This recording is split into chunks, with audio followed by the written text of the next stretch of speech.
Hello नमस्ते नमस्कार जय हिंद साथियों। मैं भगवान सर स्वागत करता हूं आपके अपने यूट्यूब चैनल की क्लास में और अपनी क्लास में। तो ये मेरी क्लास की रिकॉर्डेड वीडियो है, आप तक शेयर करने का कोशिश करेंगे। जो बच्चे नहीं आए हैं उस वीडियो को देखेंगे जो आ रहा है, और जिनको एक बार क्लास में अगर पढ़ाई समझ नहीं आती है तो दूसरी बार इसको अवश्य देखेंगे। आइए तो शुरुआत करते हैं। देखिए, हमने विगत वर्षों में पॉलिटिकल साइंस की बात करेंगे तो पॉलिटिकल साइंस में ये जो पॉलिटिकल साइंस पढ़ा रहे हैं, पहली चैप्टर तो इस रणनीति से पढ़ा है कि देखिए इस बच्चे का 97 मार्क्स है।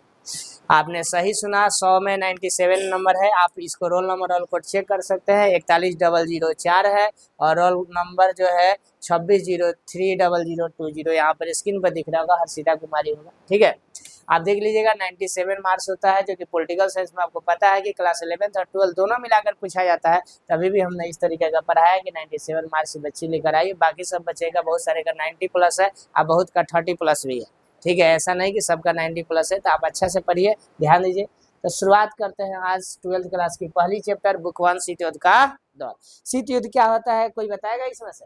शीत युद्ध कोई वास्तविक युद्ध नहीं होता है, याद रखिएगा। जो है ना 6 अगस्त 1945 और 9 अगस्त 1945 दो डेट याद रखेंगे। अमेरिका जो है जापान के 2 शहर पर बम गिराया था, 6 अगस्त 1945 और 9 अगस्त 1945। जब बम गिराया गया, बम गिराने के बाद हुआ क्या जी, बोलो? जापान के 2 शहर तबाह हो गया। कौन कौन? हिरोशिमा और नागासाकी। ठीक है, इसके बाद जो है बाकी देशों ने अमेरिका से पूछा, जब जापान आत्मसमर्पण कर दिया था तो आपने उसके ऊपर बम क्यों गिराया? तो जापान इसका अमेरिका ने जवाब क्या दिया? जवाब दिया कि मैं सेकेंड वर्ल्ड वार को क्या करना चाहता था? क्या करना चाहता था जी? रोकना चाहता था, समाप्त करना चाहता था, इसीलिए मैंने किया। तो आपको याद रखिएगा, जैसे ही बम गिरा सेकेंड वर्ल्ड वार समाप्त हुआ। इसके बाद क्या शुरू होता है? शीत युद्ध। क्या चीज? शीत युद्ध। 1946 से शीत युद्ध का दौर शुरू होता है और सीधे कब तक चलेगा? 1991 तक। यानी मेरे प्यारे विद्यार्थियों, 1991 तक शीत युद्ध का दौर चलेगा और 1991 तक जो है अमेरिका और रूस दोनों अपना शक्ति का प्रदर्शन करेगा। तो इसको हम कहेंगे दो ध्रुवीयता। क्या कहेंगे? दो ध्रुवीयता, है ना। दो ध्रुव जो है पूरे विश्व में होगा। कुछ लोग रसिया के साथ जुड़ेंगे, कुछ लोग बोलो अमेरिका के साथ जुड़ेंगे। बात समझ में आ गया? कुछ लोग रसिया के साथ जुड़ेंगे, कुछ लोग अमेरिका के साथ जुड़ेंगे। ऐसे जाकर के बहुत दिन तक युद्ध होते रहा, है ना। शीत युद्ध लगभग कोई वास्तविक युद्ध नहीं था, होते रहा, है ना। लोगों के मन में खटास उत्पन्न होते रहे। इसके बाद में जा करके 1991 में सोवियत संघ का विघटन हो जाता है। सोवियत संघ का विघटन होता है 1991 में, और वही से संयुक्त राज्य अमेरिका का क्या होता है? गठन होता है। यही बात है ना। तब से एक ध्रुव होता है। तो ये हमने बोला, यहाँ पर पढ़ाया था। शुरू होने के कारण पहला 14 से 18 चला था प्रथम विश्व युद्ध, दूसरा 1939 से 45। पश्चिमी जर्मनी को यूएसए कहते हैं और पूर्वी जर्मनी को यूएसएसआर कहते हैं। कोई दिक्कत है? दो ध्रुवीय विश्व का आरंभ हमने बता चुका था, है ना। इसके बाद ये आपको टॉपिक यहाँ पर दिख रहा होगा स्क्रीन पर, क्यूबा मिसाइल संकट, जो कि मस्ट वीबीआई है। आप देखिएगा यूनाइटेड स्टेट ऑफ अमेरिका के जस्ट नीचे वर्ल्ड मैप में देखिएगा, उसके जस्ट नीचे क्यूबा दिखता है। क्या दिखता है? क्यूबा। क्यूबा से दोस्ती था किसका? रूसिया का, रूस का जो है ना। रूस का दोस्ती था तो अमेरिका बोला कि तुम मेरे बगल के पड़ोसी देश हो और तुम मुझसे दोस्ती किए हो, है ना, गड़बड़ है ना। इस सारी बातें को लेकर के इसके बाद जो है क्या किया, जो रूस जो है, कौन हो? रूस। और रूस जो है अपना दोस्ती बरकरार रखा क्यूबा से। अमेरिका जब क्यूबा पर हमला बोलने के लिए कहा कि तुमको उड़ा देंगे, तो पूरी अपनी जो है मिसाइल जो है यूएसएसआर यानी रसिया किसके पास भेज दिया? क्यूबा के पास भेजा। और क्यूबा के पास भेजा और क्यूबा जो है अब तो अमेरिका के पास है, कभी भी अमेरिका पर हमला हो सकता था। इसीलिए बाद में अमेरिका समझदारी से काम लिया और समझदारी से काम लेने के बाद जो है युद्ध को क्या हो गया? टाल लिया। कहा कि नहीं, हम नहीं लड़ेंगे। समझ रहे ना। ये जो क्यूबा पर अगर मिसाइल हमला होता तो उधर जापान के साइड में भी होता और पूरे विश्व में मतलब ये होता कि हम लोग क्या होता, पूरे विश्व तबाह हो जाता। लेकिन ऐसा हुआ नहीं, यानी लड़ाई नहीं हुआ। तो क्यूबा पर जो था यही जो है मिसाइल संकट। देखिएगा, क्यूबा अमेरिका के तट से लगा छोटा सा द्वीपीय देश था, लेकिन क्यूबा की दोस्ती किससे थी? सोवियत संघ से। सोवियत संघ से कूटनीतिक और वित्तीय सहायता देता था। सोवियत संघ के नेता क्या है? निकिता क्रुश्चेव क्यूबा को अपना सैनिक अड्डा बनाना चाहते थे कि हमारा सैनिक का हो, अड्डा हो। लेकिन क्योंकि क्यूबा अमेरिका के निकट था, कहाँ था, निकट था, और क्यूबा से अमेरिका को अधिक हानि पहुंचाई जा सकती, ठीक है। और 1962 में सोवियत संघ ने क्यूबा पर अपनी परमाणु मिसाइल तैनात कर दिया था ले जाकर, है ना। इसकी खबर अमेरिका को 3 हफ्ते बाद जब पता लगी तो अमेरिका के राष्ट्रपति जॉन एफ कैनेडी ने ऐसा कुछ करने से हिचकिचा रहे थे कि अगर ऐसा करेंगे तो हम बर्बाद हो जाएंगे, है ना, जिससे दोनों के बीच में युद्ध छिड़ जाए, क्योंकि अगर युद्ध होता तो ज्यादा हानि किसको उठानी पड़ती, अमेरिका को उठानी पड़ती। अमेरिका राष्ट्रपति को इस बात पर विश्वास था कि निकिता क्रुश्चेव वहां से अपने मिसाइल क्या कर लेंगे, हटा लेंगे, है ना। कैनेडी के आदेश दिया और जंगी बेड़ों को, जो जंगी जहाज होता है ना, आगे करके क्यूबा की तरफ जाने वाली सोवियत जहाजों को रोका जाए। ऐसे समय में यह लगा कि युद्ध होकर रहेगा, लेकिन कोई ऐसा युद्ध नहीं हुआ, ठीक है। यही सब है पूरा। क्यूबा मिसाइल संकट के समय नेता पूछेगा, ये दोनों बता दिए थे। जापान पर परमाणु हमला भी है ना।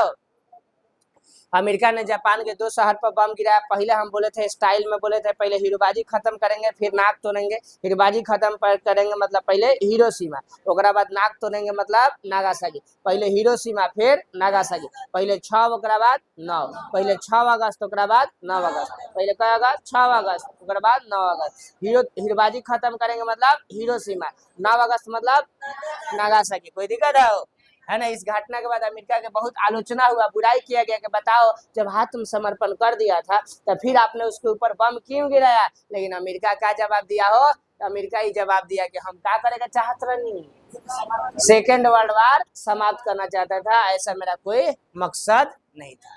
आलोचकों ने कहा कि जापान आत्मसमर्पण करने वाला था, ऐसे समय में परमाणु हमला करना उचित नहीं है ना। अमेरिका ने कहा कि अमेरिका चाहता था कि दूसरा विश्व युद्ध जल्दी का हो जाए, समाप्त, यही सब ना है, समाप्त हो जाए और होने वाला हानि, जन हानि को रोका जा सके, इसलिए हमने अमेरिका कहा कि हमने जापान पर क्या किया, उद्देश्य क्या रहे पता बा, अपना क्या दिखा रहा, दबदबा, दबदबा, दबदबा था है और बना रहेगा। अमेरिका का गरवा नहीं क्यों है, वही देखो, है ना। अपरोध से क्या अभिप्राय है, VVI बोले थे ना अपरोध क्या है, अपरोध से क्या अभिप्राय है। तो अपरोध अगर कहेंगे तो अपरोध का मतलब क्या होता है, सुनिएगा। जब दोनों पक्ष बहुत ताकतवर हो, मतलब दोनों वाली से, इधर से पक्ष और विपक्ष दोनों पार्टी बहुत ताकतवर हो, तो एक दूसरे को बहुत नुकसान पहुंचाया जा सकता है कि नहीं, बोलो, पहुंचाया जा सकता है ना। ऐसे में कोई भी पक्ष युद्ध का खतरा मोल नहीं लेना चाहेगा, है ना। अमेरिका और सोवियत संघ दोनों ही ताकतवर थे, इसी कारण दोनों के बीच युद्ध नहीं हुआ और विश्व तीसरे, पूरा वर्ल्ड जो है तीसरे विश्व युद्ध से क्या हो गया ना, समझे। मतलब दोनों पक्ष मजबूत है, जब दोनों पक्ष मजबूत रहेगा तो दूसरे किसी पर हमला करने से पहले सोचेगा कि ओकरा लगे इतना पावर है, अगर हम उसके ऊपर हमला करते हैं तो वो भी हमारे ऊपर क्या करेगा, हमला करेगा। यही में अमेरिका और क्या चीज, सोवियत संघ दोनों ताकतवर था ना। था क्यूबा मिसाइल संकट के समय क्या होता, बर्बाद नहीं हो जाता हो, लेकिन देखा कि भाई अगर हम वगैरह के बर्बाद करेंगे तो वो भी हमको बर्बाद करेगा, बात समझ रहा ना। इसके कारण से दोनों जो है डरा एक दूसरे से, और क्या किया, युद्ध नहीं किया, समझौता कर लिया। इसको क्या कहते हैं, क्यूबा में अप्रोच कहते हैं। नाटो कल बता दिए थे, बोलो कौन बोलेगा नाटो का full form, North Atlantic Treaty Organization. उत्तरी अटलांटिक स्थापना 4 अप्रैल 1949 को हुआ, मस्ट भी आई आप लगा लीजिएगा, है ना। उसके बाद सीटों की स्थापना हुआ, है ना, जो South East Asia Treaty Organization 1954 में, है ना। एक बाद सेंटो का हुआ था, सेंट्रल ट्रेटी ऑर्गेनाइजेशन, जो 1955 में, याद रखिएगा। इसके बाद हम यहाँ तक बता दिए थे, बोलिए। शीत युद्ध के दायरे, जब हम शीत युद्ध के दायरे की बात करते हैं तो हमारा अर्थ होता है क्या चीज, कि ऐसे क्षेत्र से होता है जहां विरोधी खेमों के बड़े देशों के बीच संकट के अवसर पाए किया है, मतलब 2 विरोधी देश जहां तक अपन मतलब हमला कर सकता है वहां तक क्या होगा, शीत युद्ध के दायरा समझते हो ना, एरिया के मतलब मेरा वहां तक एरिया है, वहां तक हम लड़ सकते हैं, समझ रहा ना। इसको ध्यान, कई जगह युद्ध की संभावना बनी रही कि यहाँ युद्ध होगा तो यहाँ होगा, लेकिन बातें एक हद से ज्यादा नहीं बढ़ पाई। कोरिया था, वियतनाम था और अफगानिस्तान जैसे कुछ देशों में अधिक क्या हुआ था, जनहानि हुआ था। शीत युद्ध के दौरान खूनी लड़ाई भी हुआ था ना, खूनी लड़ाई। लेकिन यह संकट तीसरे विश्व युद्ध के रूप में नहीं लिया जा सकता है। ठीक है, कोरिया, बर्लिन, कांगो, देखो 1950 से 53, बर्लिन में 58 से 62, कांगो में 60 के दशक के शुरुआत में अन्य जगहों पर धीरे धीरे मुठभेड़ की स्थिति बना। मुठभेड़ मतलब लड़ाई का, ठीक है, बात समझ रहा ना, और हो चुकी थी, लेकिन फिर भी तीसरा विश्व युद्ध नहीं हुआ। मतलब पूरे जब होगा कोई पावरफुल आएगा तब ना हो, लेकिन नॉर्मल एगो दूगो से क्या होने वाला है। तो यही एक दूसरा थोड़ा थोड़ा मुठभेड़ कर रहा था, तनी मनी झगड़ा कर रहा था, लेकिन नहीं हुआ। नेहरू जी थे, उन्होंने उत्तरी और दक्षिणी कोरिया के बीच मध्यस्थता किया। मध्यस्थता मतलब मीडिएटर बन के मध्यस्थता में महत्वपूर्ण भूमिका निभाए थे। और कांगो में संयुक्त राष्ट्र संघ के महासचिव के मध्यस्थता में, मतलब संयुक्त राष्ट्र संघ के महासचिव जो है, और उसकी भूमिका निभाई थी। दो ध्रुवीयता को चुनौती, गुट निरपेक्षता क्या होता है, देखिए यही भारत अपन गुट निरपेक्षता हुआ। पहले गुट क्या होता है, दो गो गुट बना, एगो सोवियत संघ का, एगो अमेरिका का, बनाना हो दो गुट, एगो सोवियत संघ का, एगो अमेरिका का। कुछ लोग जाकर कुछ देश जो है सोवियत संघ में मिल गया, कुछ देश किस में मिला, अमेरिका में। लेकिन भारत किस में मिला, किसी में ना, कन्यावे के भाई ना, ठीक है ना, आनी दोनों में नहीं बोला। भारत बोला कि हम क्या रहेंगे, क्या रहेंगे हो, गुट निरपेक्ष रहेंगे, ना हम हमें रशिया में मिले, ना हम अमेरिका में मिले, दोनों में से किसी में हम नहीं मिले। ठीक है, देखिए दूसरे विश्व युद्ध के बाद दोनों महाशक्ति दुनिया को दो खेमों में बांटा गया ना हो, एगो हेने से एगो खेमा, एगो हेने से दो पार्ट में बांटा गया। ऐसे में 9 स्वतंत्र देशों के सामने फिर से गुलाम हो जाने का खतरा आया। 9 स्वतंत्र देशों के सामने फिर से क्या होने का, गुलाम, कि हम गुलाम हो जाएंगे, ऐसे खतरा आया। इस परिस्थिति में कुछ देशों ने दोनों गुटों से अलग रहने का क्या किया, फैसला किया। और जो देश दोनों गुट से अलग रहने का फैसला करेगा, अलग रहेगा, उसी को हम क्या कहेंगे, गुट निरपेक्ष, क्या कहेंगे, ठीक है। इसे गुट निरपेक्ष आंदोलन के नाम से जाना जाता है। थोड़ा साउंड बढ़ा के बोलो। हाँ, 9 स्वतंत्र। एनर्जी पहले ही तुम लोग खत्म कर दिया, अब हमसे बोलते समय थोड़ा हल्का नहीं बोलो। 9 स्वतंत्र, 9 मतलब नया, स्वतंत्र मतलब इंडिपेंडेंस। यानी यहाँ पर जो लिखा है, ऐसे में 9 स्वतंत्र देश जो नया स्वतंत्र हुआ है, आजाद हुआ है, समझ रहे हैं ना। तो जो नए नए देश आजाद हुए हैं, स्वतंत्र हुए, ऐसे देशों के सामने फिर से आया काची, गुलाम हो जाने का खतरा। जैसे आपन क्या था, भारत था, भारत 9 स्वतंत्र था कि नहीं, अभी अभी आजाद हुआ था, ठीक है। एगो में कोनो में मिली तो एगो कही कि बेटा तुम ढेर तेज बन रहा है, समझ रहे। जैसे 1962 में जापान, 1962 में चाइना हमारे ऊपर आक्रमण किया ना हो। चाइना के कहने पर नांगा देश, भिखमंगा देश पाकिस्तान, अरे पैसा वाला देश बात कर रहा है ना, वो क्या किया कि हमारे किस पर, भारत पर अटैक किया। कब, 1900 कितना में, 1962 के बाद क्या हुआ, 62 के बाद 3 साल बाद 65 आया ना हो, तो वही पाकिस्तान हमारे ऊपर आक्रमण किया। 65 के बाद क्या हुआ, 65 के बाद 66, 67, 68, 69, 70 नागा जाएगा। 71 में फिर पाकिस्तान हमारे ऊपर आक्रमण करेगा। दोनों बेरा कौन चढ़ाया था, चीन चढ़ाया था, ठीक है, बात समझ रहा ना। तो मेरे कहने का मतलब, अभी भारत को उस समय मदद किया था रसिया, रूस, समझ रहा ना। जो दो गुट था, तो 2 गुट में जो हमारा दुश्मन है चाइना और कवन, पाकिस्तान, वो जानते हो कौना गुट में शामिल था, वो जो है अमेरिका के गुट में शामिल था। अगर भारत अगर रसिया के गुट में शामिल होता तो अमेरिका क्या करता, पूरा डायरेक्ट रूप से सपोर्ट करता कौन के हो, चीन और पाकिस्तान को। तो चीन पाकिस्तान हमारा पड़ोसी देश है, हम पर कभी भी हमला कर सकता था क्योंकि अमेरिका का सपोर्ट मिलेगा। इसीलिए भारत कहा कि अगर होकरा संग जा रहा है तभी भी खतरा है, एकरा संग जा रहा है तभी भी खतरा है, इससे बढ़िया है कोनो में जइबे मत करो, खतरा मोल नहीं। बात समझ में आ गया है? देखिए तब बुझाई लो, अपना हिसाब से लिख लीजिएगा गुट निरपेक्षता। बुझा गए? पूरे विश्व कई खेमों में बट गया? 2 खेमों। कुछ देश जो है सोवियत संघ में गए, कुछ देश अमेरिका में गए, लेकिन कुछ ऐसे देश थे जो ना ही सोवियत संघ के साथ गए ना ही अमेरिका के साथ गए। दोनों में से किसी के साथ जब वो जो देश नहीं जाएंगे वैसे देशों के हम क्या कहेंगे? कोई दिक्कत है? गुट निरपेक्ष है। गुट निरपेक्ष आंदोलन के स्थापक नेता कौन है? यूगोस्लाविया से जोसेफ ब्रोज टिटो थे। क्या है? टिटो। ऑब्जेक्टिव में आपको टिटो आता है, क्या आता है? टिटो। भारत से के थे? नेहरू जी। कौन? नेहरू जी थे भारत से। मिस्र से गमाल अब्दुल नासिर, और इंडोनेशिया से सुकर्णा, और घाना देश से बामे एनेक्रे। आप यूगोस्लाविया का, भारत का याद रखेंगे, मिस्र का याद रखेंगे, ठीक है। गुट निरपेक्ष आंदोलन का पहला आंदोलन हुआ था 1961 में बेलग्रेड में। कहा हुआ था? कहेगा गुट निरपेक्ष आंदोलन का पहला सम्मेलन जो हुआ, सम्मेलन बुलाया गया कहाँ हुआ? हाईलाइट कर लिया लो।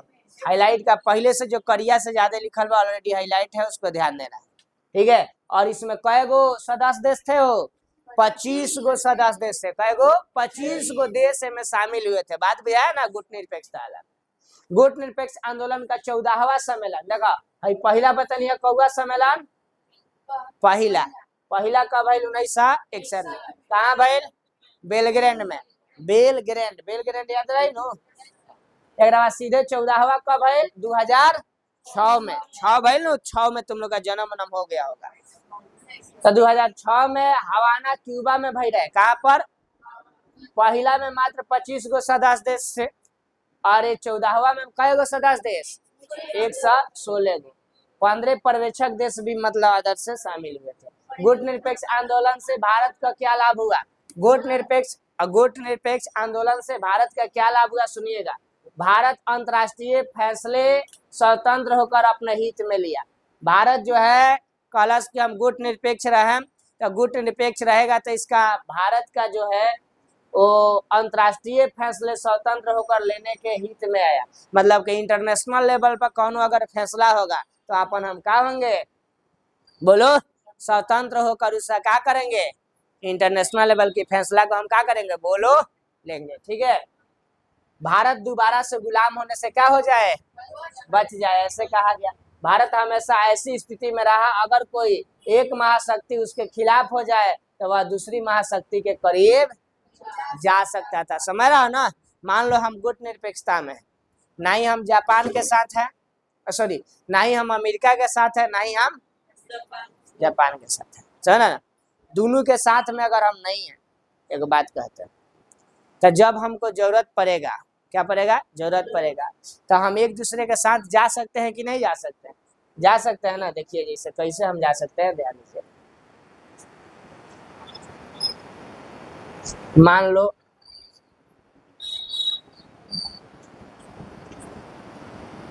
कुछ भी ले लो,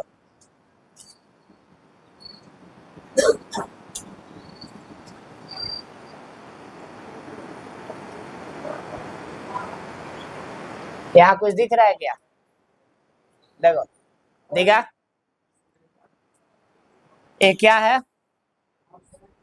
रसिया है? अरे भाई बोला सही यार, रूस है। अरे बजरंग बली वाला कलर लेना पड़ेगा तब वही होगा। देखो ध्यान दिया, यहाँ पर हमारा रहा अमेरिका, है ना?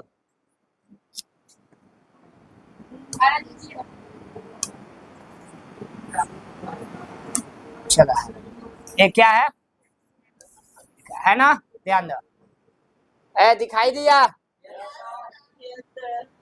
एक छोटा सा देश जो अमेरिका का, जो हम क्यूबा मिसाइल संकट बता रहे थे, ये है क्यूबा। हरियर से दिख रहा है? सीधे इसका दोस्ती कहाँ से था? यहाँ रसिया है, इसका दोस्ती कहाँ से था? क्यूबा से। क्यूबा इसका एकदम खाड़ी देश बगल में है, जो अमेरिका के बगल में है।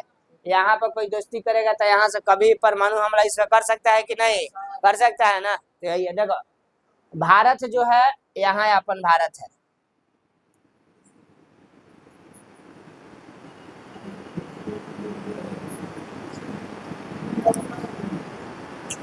मान लो यह है ना, अपन इंडिया है। अब ये इंडिया है, पास में क्या पड़ेगा, रसिया, लेकिन दूर क्या पड़ेगा, दूर है ना। ये देखो, ये भारत के जस्ट बगल में चाइना है, यहाँ पर क्या है, पाकिस्तान है ना। बोलो है। जब चाइना हमारे ऊपर आक्रमण किया उस समय डायरेक्ट रूप से मदद कौन किया, रसिया किया। उस समय ये भी किया था, अमेरिका भी किया था। भारत जो है पूरे विश्व जो दिख रहा है दो खेमों में बट गया, कई गो में, दो गो में बट गया, दो गो में बट गया। तो दो गो में बटने के बाद सुनिएगा ध्यान से, अब अगर भारत अगर इसके साथ मिलता तो इसे क्या होता, दुश्मनी होता। अगर इसके साथ मिलता तो इसे क्या होता, दुश्मनी होता, होता ना हो। अगर मान लो एक को हमने दिल दे दिया, इसको दे दिया, इसको हमने नहीं दिया, नहीं दिया तो इसको दिया है, तो हई दिल यहाँ से क्या हुई, टूट जाएगी। अगर हेने ना देने, हेने दे देनी तो होने से क्या होगा, जाएगा ना हो, एगो कहीं से। तो भारत सोचला कि दोनों में से कौन के साथ नहीं रहेंगे, हम अपन दिल लेके यहाँ रहेंगे। बात हो जाएगा, दोनों को ललचाएंगे, तोरो के तोरो के तोरो के तोरो के, बात हो जाएगा ना। अब दोनों है ना मुंह से पानी चुआएगा कि हमरो के साथ आ सकता है, हमरो साथ आ सकता है। भारत इतना तेज रहल, बात बुझा गया ना। एक गुट निरपेक्ष बनकर रहा, यानी दोनों में से किसी को साथ नहीं दे, दोनों में से किसी के गुट में शामिल नहीं हुआ। कहा कि देखा सब भाई, दोनों कभी आपस में तुम लोग झगड़ा करेगा ना, तो हम दोनों को क्या करेंगे, अलग करेंगे, हटाएंगे, समझा ना। तुम लोगों का जो झगड़ा जो मैटर होगा उसको हम सलटाएंगे। बात बुझा गया, कौन का लस, भारत का, ठीक है, इसको याद रखिए। काची बुझाए। अब देखो, यही वर्ल्ड वाला मैप होता है, क्या होता है, वर्ल्ड मैप होता है, दिख रहा है ना, देखिए। जरूरत पड़ेगा तो इसको इधर हमको लेना पड़ेगा, इसलिए हमें लिए, ठीक है। देखिए, दो धीरे चुनौती गुट निरपेक्षता बता दिए, सेंटो नाटो फलानवा ढिमकानवा हो गया। आगे का बाहो, संस्थापक नेता हो गए। गुट में आज भारत को क्या लाभ हुआ, लाभ बता दिए। दिल्ली के बीच में बैठे हैं, दोनों में से हाँ तर पा रहे हैं। भारत की गुट निरपेक्षता के नीति का आलोचना किया गया ना हो। बहुत लोग आलोचना के लिए इसकी नहीं है, बहुत खत्म है, देखो केनहू नहीं मिल रहा है। देखो, आलोचकों का मानना था कि भारत गुट निरपेक्षता नीति सिद्धांत विहीन है। भारत अपने राष्ट्रीय हित के साधने के लिए महत्वपूर्ण राष्ट्रीय फैसलों लेने से बचता है, भारत का व्यवहार स्थिर नहीं। आलोचक कहा, सब आलोचकों कहते हैं कि भारत ने 1971 में सोवियत संघ से मित्रता की संधि की। कब के, 1971 में। 1971 वो था जब हमारे ऊपर कौन, पाकिस्तान हमला किया था, उस समय की बात है, ठीक है। जो कि गुट निरपेक्षता की नीति के क्या है, खिलाफ है, लेकिन ऐसा कुछ नहीं हुआ था, समझ रहा ना। कुछ ने तो यहाँ तक कह दिया कि भारत सोवियत संघ में शामिल था और गुट निरपेक्षता का ढोंग कहता था। नहीं होता है, अरे कोई किसी का संबंध किसी के साथ है और दूसरों के साथ है, तो वो कहेगा तुमको ना उसके घर हम देखे थे, बुझा गया हो, अगर नहीं हम कहाँ थे, है ना। भले उसके साथ है लेकिन वो कहेगा नहीं है। तो जो आलोचना करने वाले हैं आलोचक देश, वो आलोचक देश जानते हो क्या कहे कि ससुरा जो भारत है अपन, वो कावना से मिलल है हो? अरे बोलो, सोवियत संघ से मिलल है, खाली ढोंग कर रहा है। चुचमिलेबल होता है, खाली ढोंग कर रहा है कि ना ना हम तो सोवियत संघ से नहीं मिले हैं, हम जो है गुट निरपेक्ष है, हम किसी से कोई मतलब नहीं है, लेकिन मतलब कौन से है? अरे भाई मतलब काहे नहीं रहेगा? जो साथ देगा मदद करेगा ना, तो ये बेचारा सोवियत संघ हमारा, ये सोवियत संघ जो यहाँ पे दिख रहा है बाबू, ये सोवियत संघ ही वाला है ना, हमारा ये मदद किया था यहाँ से, तो हम उसका नहीं करेंगे हो चीज। सुनिएगा तो ये पूछेगा कहाँ गए लो है ना, आलोचकों ने क्या कहा, बुझा गया, नवनिर्मित आर्थिक इसका कोई मतलब नहीं है, ठीक है, हैजा मतलब है, ये सब टॉपिक छोड़ दीजिएगा, यहाँ आइएगा। 1972 में संयुक्त राष्ट्र संघ ने व्यापार और विकास से संबंधित सम्मेलन UNCTAD United nation conference on trade and development, सुनिएगा, संयुक्त राष्ट्र संघ के व्यापार और विकास सम्मेलन हुआ था, इसमें नामक रिपोर्ट छपी थी, और इस रिपोर्ट में निम्नलिखित बात का सुझाव दिया था, सुना, व्यापार प्रणाली में सुधार का प्रस्ताव, जो व्यापार हो रहा है एक दूसरे से उसमें क्या हो, सुधार हो, क्या हो, सुधार हो। अल्प विकसित देशों को उनके प्राकृतिक संसाधन तक नियंत्रण, अल्प विकसित देश यानी जो देश डेवलप नहीं है, उसके प्राकृतिक संसाधन तक उसको क्या किया जाए, उसके प्राकृतिक संसाधन तक उसको पहुंचाया जाए, ठीक है। इसके बाद करा इन देशों की अधिक पश्चिमी देशों के बाजार तक होगी, इन देशों के पहुंच का होगा, पश्चिमी देश बुझ गई ला, देखो हाई मैप बानू है मैं बुआ हाई, तो देखो हाई ऊपर वाला उत्तर, ऊपर वाला नीचे वाला, हैना वाला तब पश्चिमी देश है सब ना भइलो, हैना वाला है जितना है ना लौकाई दे रहा, सॉरी दिखाई दे रहा है, ये सब का है पश्चिमी देश है ना भइलो, कला से कि हेने के देश के साथ व्यापार बढ़िया से हो सके, बुझाइल पश्चिमी देश, गुड, वेरी गुड, बुझा गया था। देखो इधर बउआ का भइल, इन देशों के पहुंच पश्चिमी देश तक हो सके, पश्चिमी देश समझ गई ला, यही खातिर भइल पश्चिमी देशों से मंगाई जा रही प्रौद्योगिकी टेक्नोलॉजिया, प्रौद्योगिकी मतलब टेक्नोलॉजी की लागत कम होगी का। अच्छा ये बताओ, जो भारत अपन सामान बनाता है टेक्नोलॉजी में, बल्ब से लेकर के, पंखा से लेकर के, और तुम्हारा मोबाइल फोन से लेकर के, है ना, मेमोरी कार्ड से लेकर के, जो भी है उसके अकॉर्डिंग उससे एवरेज मिलाइएगा, अगर तुलना कीजिएगा चाइनीज सामान का, सस्ता होता है, लागत उसका कम आता है, भारत बनाता है लागत ज्यादा आता है, तो जब ज्यादा लागत आएगा तो महंगा बेचेगा, और कम लागत आएगा तो सस्ता बेचेगा ना हो, तो याद रखिए।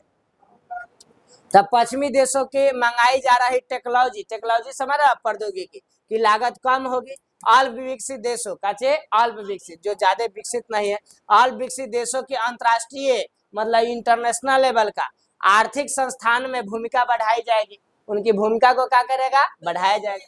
गुट निरपेक्षता न तो पृथकवाद है और न ही तटस्थता, पृथ्वीवाद मतलब अलग, तटस्थता मतलब उसे जुड़ करके।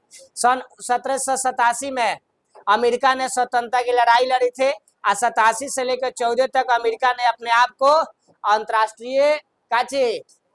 अंतरराष्ट्रीय मामलों से क्या रखा, अलग रखा। देखो जो बाद में जो लड़कियां आएंगी, जब क्लास चलेगा, क्लास में कोई एंट्री नहीं करना है, ठीक है, क्लास जैसे ही समाप्त होगा, ये क्लास दूसरी क्लास जब शुरू होगा उसमें एंट्री मारना है, ठीक है, बाहर वहां ऑफिस में रहना है। अमेरिका ने पृथकवाद की विदेश नीति अपनाई थी, अमेरिका पृथकवाद मतलब अलग रहना है, इसके नीति अपनाई, ठीक है, इसे पृथकवाद की नीति कहते हैं। जो गुट निरपेक्षता देशों ने कभी भी पृथकवाद की नीति को नहीं अपनाया, यानी जो गुट निरपेक्ष देश है जो भी, वो कभी पृथकवाद की नीति को नहीं अपनाया, वो कहा कि कहीं हम एक दूसरे से अलग नहीं रहेंगे, जुड़कर रहेंगे, ठीक है। गुट निरपेक्ष देशों ने हमेशा शांति और स्थिरता बनाए रखने के लिए प्रतिद्वंदी गुटों के मध्यस्थता किया, मतलब उसके बीच में, है ना, और इसमें सक्रिय भूमिका निभाया। तटस्थता का अर्थ क्या होता है, मुख्यतः युद्ध में शामिल ना होने की नीति।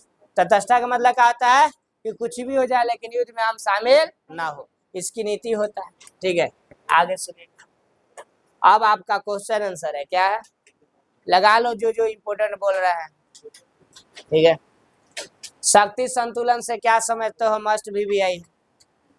राष्ट्रों के परिवार के सदस्य के बीच ऐसी न्यायपूर्ण समव्यवस्था रखना जिसमें उनमें से कोई भी इतना शक्तिशाली ना हो सके कि एक दूसरे पर क्या कर सके, हमला कर सके। इसीलिए सबका शक्ति क्या होगा, बराबर रहेगा। बराबर रहेगा तो कोई पर कोई लड़ेगा नहीं, किसी को कोई मारेगा नहीं। इसी को हम शक्ति संतुलन कहते हैं। मार्शल योजना क्या था?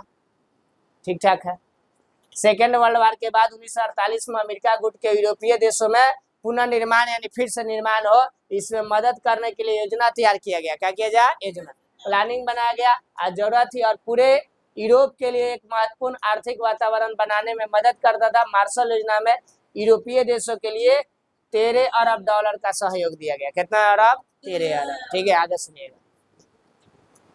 पिछली दुनिया से क्या समझते हो? कौन दुनिया? जब गुटों में ना शामिल होके, जो गुट निरपेक्ष रहेंगे, ओकरा के बहुत लोग कहलस कि ना कन्यावा के भाई है न दुल्हवे के भाई, दोनों में से कोनो का नहीं है, ये अलग है, अतः एकरा के कौन दुनिया कह द? कौन दुनिया? एकरा के तीसरी दुनिया का।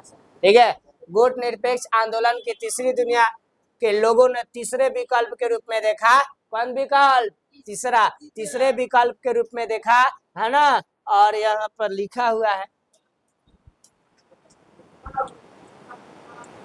और ऐसे देश युद्ध में संलग्न नहीं होते, ना ही युद्ध में सही गलत होने के बारे में उनका कोई पक्ष होता है। यानी तीसरी दुनिया के बारे में, जो गुट निरपेक्ष देश है उसके बारे में कहा गया। कई कारणों से तीसरी दुनिया के देश, जिसमें भारत भी शामिल है, युद्ध में शामिल हुए हैं। युद्ध में शामिल हुए ना भारत। और इन देशों ने दूसरे देशों के बीच युद्ध को होने से टालने के लिए क्या किया है? काम किया है। और हो रहे युद्ध के अंत के लिए प्रयास किया है कि जो युद्ध हो रहा है वो जल्दी से जल्दी क्या हो जाए? समाप्त हो जाए। तीसरी दुनिया के देश विकास में, शांति में, स्थिरता बनाए रखने में, समृद्धि प्रदान करने में ये ज्यादा अपना क्या दिए है? योगदान दिए है। एक ध्रुवीयता का अर्थ का क्या होता है? बहुत भी क्वेश्चन है वो, ये तो ज्यादा ही पूछता है। कब शुरू हुआ? आपको पता है कि शीत युद्ध के बाद, किसके बाद बबे? शीत युद्ध के बाद एगो रसिया था और दूसरा क्या था? बोलो सब। अमेरिका। दो गुट में बट गया हो, तो दो गुट में बढ़ गया। जब 1991 में जाके सोवियत संघ का हो गया, विघटन हो गया, तो पूरे विश्व जो है कई गो? एक गुट में एक गो आया। तो जब पूरे विश्व जब एक में आएगा तो उसको हम क्या कहेंगे? एक ध्रुवीयता। लिखा है ना हो। अमेरिका उदारवादी विचारधारा का समर्थक था, सोवियत संघ साम्यवादी विचार, दोनों ने अपनी शक्ति बढ़ाई। दुनिया के अधिकाधिक देश किसी एक महाशक्ति के शिविर में आ गए और देश के बीच खुला मुकदमा चला पड़ा, क्योंकि वे एक दूसरे के प्रतिद्वंदी थे, कंपटीटर थे। ठीक है। 1991 में सोवियत संघ का विघटन हुआ और विघटन के बाद दो ध्रुवीयता चला ना हो, और मात्र अमेरिका का प्रभुत्व विश्व में स्थापित हो गया। इसी स्थिति में एक ध्रुवीयता विश्व कहा जाता है, एगो ध्रुव आया ना हो। इसको ध्यान रखिएगा। क्या गुट निरपेक्षता एक नकारात्मक नीति है? नहीं, नकारात्मक थोड़ी कहा जाइए हो ना। देख लिया हमें लिखल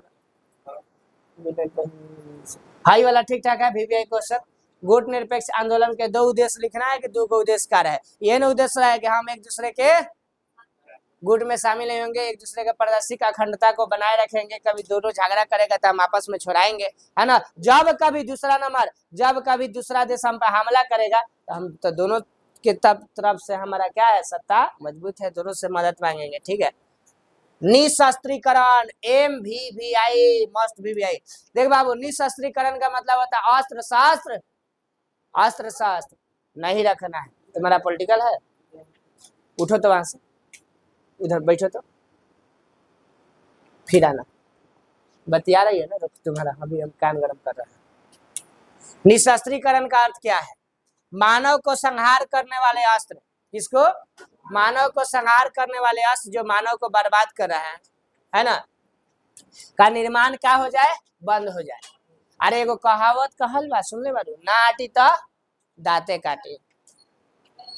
केहू के लगे राइफल बा, रिवाल्वर पॉकेट में रख ले बा, झगड़ा भइल, निकलला से एक दूसरा के कहानी खत्म। लेकिन मान लो कुछ नहीं खे तो खूब खिसियाएगा तो ईटा उठा के कपाट पड़ेगा। तो कपारे न फूटे। आओ जैसे हैंगा मरलक तले गईल, कहानी खत्म। बात बुझा गया ना। तो अस्त्र शस्त्र नहीं रहेगा, अस्त्र शस्त्र नहीं रहेगा तो क्या करेंगे, वही ना करेंगे हो। तो यही निशस्त्रीकरण क्या कहता है, देखो निशस्त्रीकरण का अर्थ होता है मानव को संहार करने वाले जितने हथियार है उसका निर्माण क्या हो जाए, बंद कर दिया जाए, और आणविक अस्त्रों पर प्रतिबंध लगा दिया। आणविक मतलब अणु परमाणु का हो, अणु परमाणु वाले अस्त्र पर प्रतिबंध लगा दिया जाए। विश्व के अनेक देशों ने अणु बम तथा हाइड्रोजन बम बना लिया है, बनाया है ना, और कुछ बनाने की तैयारी कर रहा है। इससे अंतर्राष्ट्रीय नीति को दिन प्रतिदिन खतरा बढ़ रहा है। भारत प्रारंभ में निशस्त्रीकरण के पक्ष में रहा ना भारत, कहा कि नहीं हम अस्त्र शस्त्र ना बना। फिर भारत सोचा कि माय गॉड, जानती हो नहीं जानती हो, अगर हम ससुरा अस्त्र शस्त्र नहीं बनाए आ दूसर कौन लिया के धीरा दिलक, आवा लड़ब,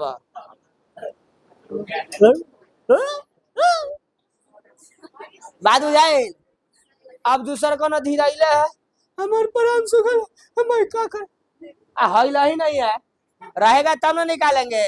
अब धीरा है तो लाठी निकाले ना निकालेंगे। भारत पहले सोचा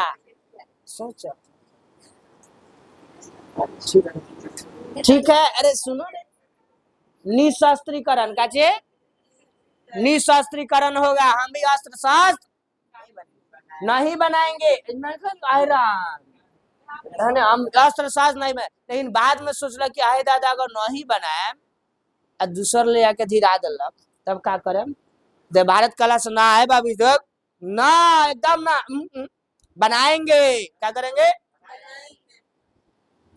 लेकिन हम किसी पर हमला नहीं करेंगे। जहिया अगर हमला कर दिए किसी पर, सब देश मिलकर हमारे ऊपर हमला कर देना। जहिया हम हमला कर देने, सब आदमी मिलकर हमारे ऊपर हमला कर दिया, हमारी बुट्टी बुट्टी उड़ा दिया। लेकिन अगर तहनी में से किन्हू जाना हमारा ऊपर हमला करब तो हम बना के रख ले बनी, तारा के छोड़े ना, तारा के उड़ा दे। बात बुझाइल। भारत एक पहले निशस्त्रीकरण का साथ दिया, बाद में कलश किनारे, अरे बाबा ना, काची हम भी बनाएंगे। अगर मान लो तुम बिहान मिला हमारे ऊपर वार करेगी तो हम छोड़ेंगे, तुमको उड़ाएंगे। बात सर देखो, ये बात बुझा गया। एकरे के लिए ले देखा दे कहां गइल हो, कहां बा, अच्छा हाँ 9 के ऊपर, अच्छा हाँ। निशस्त्रीकरण का अर्थ होता है मानव संहार करने वाला जितना अस्त्र शस्त्र है उसको नहीं बना। शुरू में देखा था प्रतिबंध, हाइड्रोजन बम जो भी है, अंतरराष्ट्रीय शांति को प्रतिदिन खतरा। भारत शुरू में निशस्त्रीकरण के पक्ष में रहा ना। 1961 में भारत के ऊपर का भइल परमाणु अणु बम न बनाने का प्रस्ताव संयुक्त राष्ट्र संघ के साधारण सभा में रखा था। कहा जा सकता है कि निशस्त्रीकरण में भारत विश्व का कल्याण निहित है। लेकिन बाद में कलश की नहीं बनाएंगे। देखो एपीजे अब्दुल कलाम आज नहीं होते हमारे देश में तो आज ना भले मोदी जी आज साता चलाते हैं, कहते हैं भारत ये है वो है, दिस है डेट है, कहते हैं ना, लेकिन देन हके कर एपीजे अब्दुल कलाम जो मिसाइल बनाकर हमारे देश के लिए गए, और जानते हो जो करके गए एपीजे अब्दुल कलाम केहू ना करेगा। आज उन्हीं का देन है कि भारत जो है उतना पावरफुल है ना। एक ही गो मिसाइल है भारत के पास, लोग नहीं जानता, लाख चिल्लाते रह गया सब, नहीं परमाणु परीक्षण मत करो, लेकिन हमारा भारत परमाणु परीक्षण किया है ना, किया। ऐसे भारत का आज दबदबा है, समझ रहा ना। हाँ,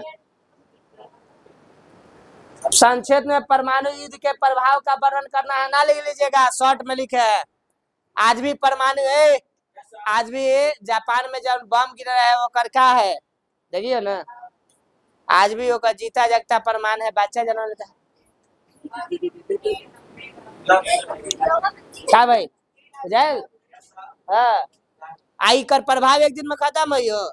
मान लो बाबू है ना बारन बेटा तो नहीं जन्म लेता हैगा भाई, ओकर बेटा जन्म ले थोड़ा बाद में हैगा, ओकर बेटा लिहेगा, ओकर हैगा तब जाकर हैगा, कई पीढ़ी के बाद सीधा होगा।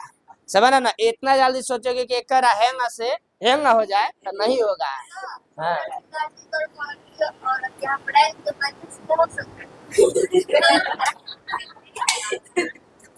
बाबू रहने से नहीं होगा, जीन होता है ना। अगर देखो अगर तुम्हारे बॉडी में जीन है तुम्हारे नानी से आएगा, किसे? नानी से। तुम्हारे नानी में जो है तुम्हारे में 100%, समझ रहे हो ना, ये चीज होता है, एक दो दिन का नहीं ना।